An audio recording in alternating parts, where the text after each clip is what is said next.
আসসালামু আলাইকুম। Microsoft word Bangla টিউটোরিয়ালের চতুর্থ ক্লাসে আপনাদেরকে স্বাগতম। আমরা ইতোমধ্যে ৩টা ক্লাস শেষ করেছি। আমরা প্রথম ক্লাসে উইন্ডো পরিচিতি এবং দ্বিতীয় ক্লাসে উইন্ডোর হোম অংশের কাজ এবং তৃতীয় ক্লাসে আমরা ইনসার্ট অংশের কাজ দেখিয়েছি। আমাদের চতুর্থ ক্লাসে দেখানোর কথা ছিল অবশ্য ডিজাইন, বাট ডিজাইনটা আমি দেখাচ্ছি না। ডিজাইনটা হচ্ছে খুবই মানে সিম্পল একটা জিনিস এবং এটা নিয়ে আসলে বড় একটা ভিডিওর প্রয়োজন পড়ে না। তারপরে আমি আপনাদেরকে এই ডিজাইনের একটা ভিডিও আমি আপনাদেরকে দিব নেক্সটে, সমস্যা নাই। তো আমি আপনাদেরকে পেজ লেআউটটা দেখাবো, কারণ এখানে সবচাইতে গুরুত্বপূর্ণ যেটা ডিজাইনের আগে সেটা হচ্ছে পেজ লেআউট। পেজ লেআউটের বেশ কিছু কাজ আছে। আপনি একটা কাজ করলেন, এই যে আমি লিখলাম, লেখার পরে এই লেখাগুলো দেখতে পাচ্ছেন এই যে এবড়োথেবড়ো হয়ে আছে, বা এখন আমি লেখাটা প্রিন্ট করব। প্রিন্ট করার জন্য আমাকে যা যা করার সেগুলো মূলত আমাদেরকে শেখা দরকার। সেই জিনিসটা আজকের ক্লাসে আপনাদেরকে আমি দেখাবো। মূলত একটা পেজের এই যে দেখুন লেখাগুলো হয়েছে, এর পাশে ফাঁকা রয়েছে এটুকু, এর পাশে এটুকু ফাঁকা রয়েছে, এর পাশে এগুলো আছে। তো মূলত আমি প্রিন্ট করতে গেলে আমার কতটুকু মার্জিন যাবে ডানে বামে এগুলো দেখাবো। পেজটা কোনভাবে থাকবে, পোর্ট্রেট নাকি ল্যান্ডস্কেপ, এগুলো আপনাদেরকে দেখানো হবে। এই যেখানে দেখতে পাচ্ছেন মার্জিন, ওরিয়েন্টেশন, সাইজ, কলাম, এক এক করে এই জিনিসগুলো আপনাদেরকে দেখানো হবে। তো এখানে দেখতে পাচ্ছেন এই যে মার্জিন যে অংশটা আছে, এখানে গেলে আপনারা এখানে দেখতে পাচ্ছেন বেসিক্যালি বেশ কিছু মার্জিন এখানে দেওয়া আছে। নর্মালে 1 ইঞ্চি দেওয়া আছে সব জায়গায়, এবং ন্যারোতে 1/2 ইঞ্চ করে, এভাবে করে আপনার বেশ কিছু মার্জিন এখানে দেওয়া আছে। আমি যদি এখানে নর্মালে 1 ইঞ্চ নিয়ে নিই, তাহলে এখানে চারপাশে আমি 1 ইঞ্চ করে মার্জিন হয়ে যাবে। এই দিকটা দেখতে এরকম দেখাচ্ছে, আপনাদেরকে আমি আগে দেখিয়েছিলাম। এই সবগুলো আপনারা সিলেক্ট করে নিয়ে এই যে হোম আছে এখানে এই যে অ্যালাইনমেন্ট ঠিক করার জন্য এই যে জাস্টিফাই দিয়ে দিবেন, তাহলে এই লেখাগুলো দেখুন কত সুন্দর গুছিয়ে গেছে। তো আমার এখন 1 ইঞ্চ মার্জিন দেওয়া আছে উপরে নিচে। সো আমি এটা ডাবল করে দিচ্ছি, দেখবেন পুরো পেজটা যদি আমার হয়ে যায়। এই যে দেখুন এই পুরো পেজটা লেখা হয়েছে ঠিকই, কিন্তু চারপাশে 1 ইঞ্চ করে মার্জিন রয়ে গেছে।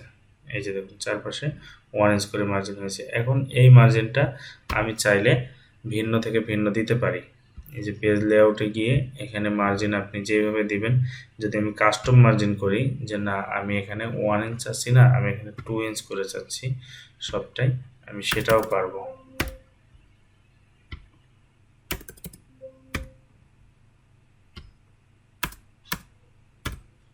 ইঞ্চ করে দিলাম, আমি সেটাও পারবো।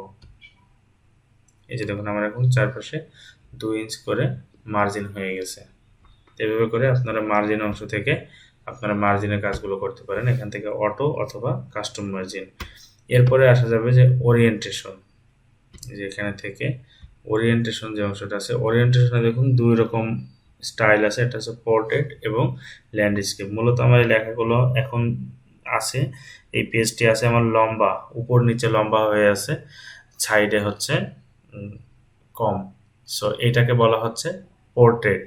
এবং যখন আমার এই যে ল্যান্ডস্কেপ যাবে তখন হবে কি, উপরে নিচে চওড়া, উপরে নিচে লম্বা কম হবে এবং চওড়াটা বেশি হবে, আড়াআড়ি যখন থাকে তখন হচ্ছে ল্যান্ডস্কেপ। তো এটা আপনারা এখান থেকে করে নিতে পারবেন।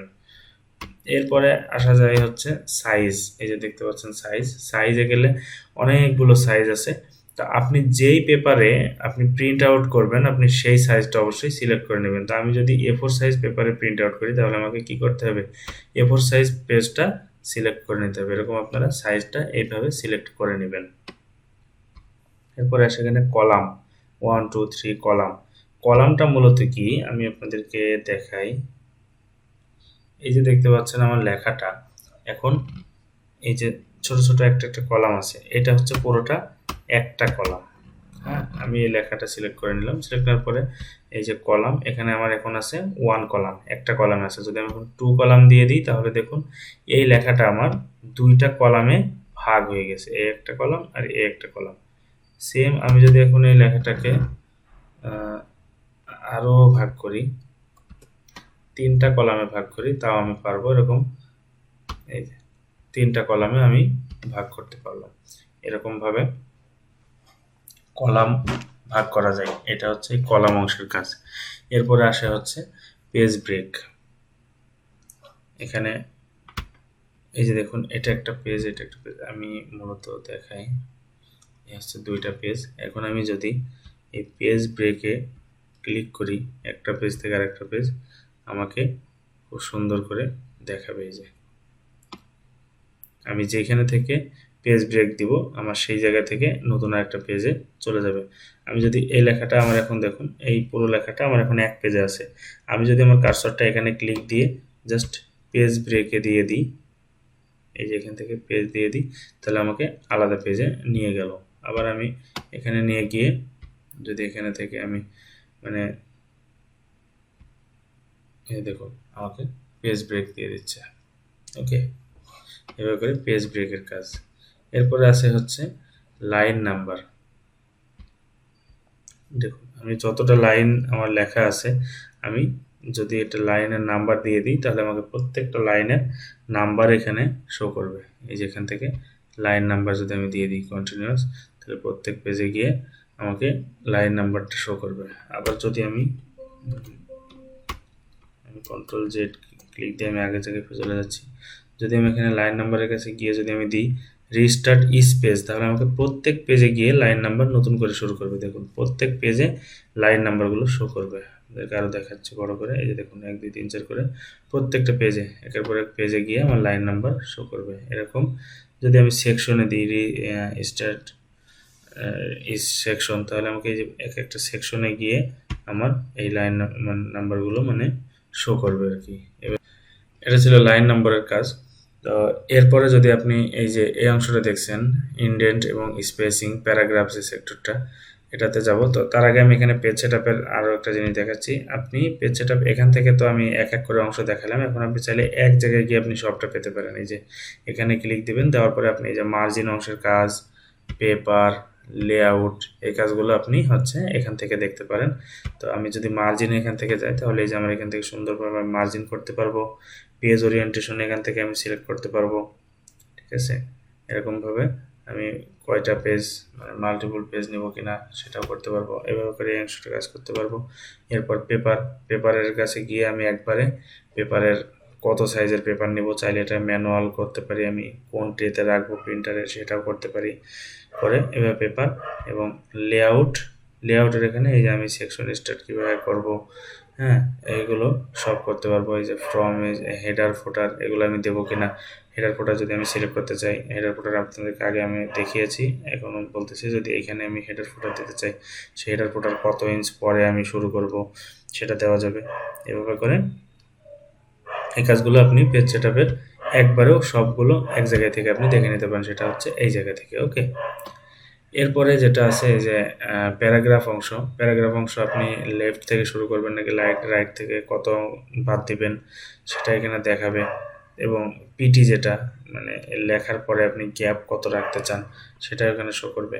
তো আমি আপনাদেরকে দেখাই, এখান থেকে মনে করুন এই যে ইন্ডেন্ট লেফটে আমি দিলাম হচ্ছে 1 ইঞ্চ। দেখুন লেফট সাইডে এটা 1 ইঞ্চ ফাঁকা হয়ে গেছে। এখন আমি এটা রাইট সাইডে দিলাম হচ্ছে 1 ইঞ্চ। দেখুন রাইট সাইডে 1 ইঞ্চি ফাঁকা হয়ে গেছে। এরপরে বিফোর পিটি আমি দিলাম হচ্ছে সরি, পিটিটা আসলে এখানে 1 2 না দিয়ে এটা দিতে হয় বেশি করে। আপনাদেরকে এই লেখাটা দিয়ে আমি বোঝাতে পারবো না, আমি এটা দিই।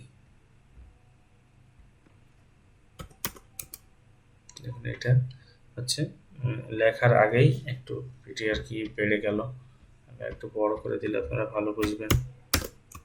এই যে দেখুন লেখার আগে একটা স্পেস তৈরি হয়ে গেল, একটা গ্যাপ তৈরি হয়ে গেল।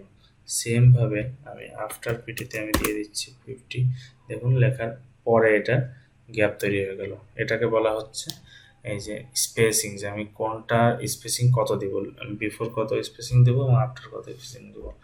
এরপরে আমি প্যারাগ্রাফের ভিতরে যদি যাই, তাহলে দেখুন এখানে আপনি বেশ কিছু জিনিস পাবেন। এই যে অ্যালাইনমেন্ট, যেটা এই যে এটা আমি করলাম, জাস্টিফাই করা আছে এখন, এবং এখানে যে জিনিসটা, এই যে ইন্ডেন্টেশন লেফট রাইট ওটাও দিবেন। স্পেসিং পিটি এটা হচ্ছে পুরো লেখার পরে। আর আপনি যদি লাইনের ভিতরে, প্রত্যেকটা লাইনের ভিতরের গ্যাপ নিয়ে যদি কাজ করতে চান তাহলে আপনাকে এখান থেকে কাজ করতে হবে। যদি আপনি সিঙ্গেল লাইন দেন তাহলে এখন যেরকম আছে, যদি আপনি এখান থেকে ডাবল লাইন স্পেস দেন, দেখুন এটা অনেক গ্যাপ হয়ে যাবে, দেখছেন অনেক গ্যাপ হয়ে গেল। আবার আমি এখান থেকে যদি চাই, এখান থেকে আমি মাল্টিপল আমি কত লাইন গ্যাপ দেবো সেটা এখানে আমার কাজ করা যাবে। যে আমি যদি চাই যে এখানে 3 লাইন গ্যাপ থাকবে এক একটা লেখার পরে, 3 লাইন করে গ্যাপ হয়ে যাবে, এটাকে বলা হচ্ছে স্পেসিং। এভাবে করে আপনি স্পেসিংয়ের কাজটা করতে পারেন। পেজ লেআউটের মূলত এই কাজগুলোই আমাদের করা হয়। এই কাজগুলো আপনারা জানা থাকলে আপনারা খুব ভালোভাবে মানে প্রিন্ট আউট করতে পারবেন। একটা পেজ কাজ করার পরে আপনি প্রিন্ট দেওয়ার জন্য আপনার এই কাজগুলো জানা খুবই জরুরি।